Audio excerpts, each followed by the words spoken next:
le signe du Capricorne, la délivrance ou l'exil.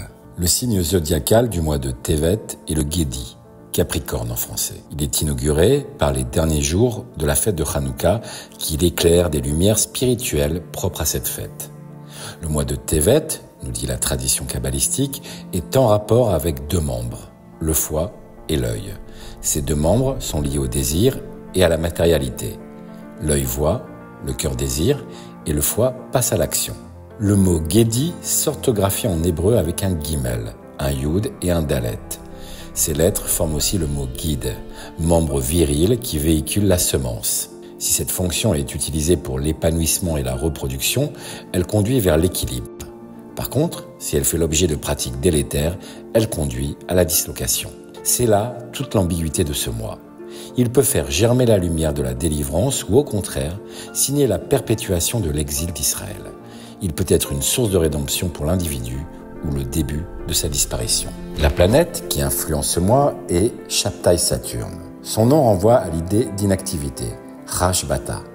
Dans le même temps, ce mot renvoie au Shabbat, qui est le signe même d'un repos constructif et l'expression par excellence de la force spirituelle. On attribue au Capricorne de grands désirs d'argent et de fortune. Cependant, l'œil est aussi associé au regard positif qui produit la bénédiction.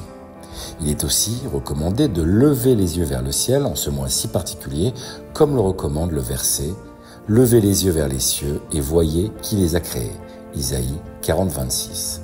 Le mot « Aïn », œil, qui est donc associé à ce mois, a pour valeur numérique 70. On se rappelle que 70 sages furent contraints par le roi Ptolémée II de traduire la Torah, mais ce chiffre fait aussi référence aux 70 facettes de la Torah. La richesse et la profondeur de la Torah orale qui révèle ces 70 facettes face à l'appauvrissement de la traduction trahison initiée par les tenants de la culture grecque. Les lumières de Hanouka mordent sur le mois de Tevet comme pour rappeler que la vitalité de la Torah peut avoir raison de l'impérialisme de la culture hellénistique. Les longues soirées d'hiver des mois de Tevet et de Shevat qui suit Tevet sont une occasion d'arbitrer dans les options ouvertes par cette occurrence astrologique. Athènes ou Jérusalem, à chacun de choisir.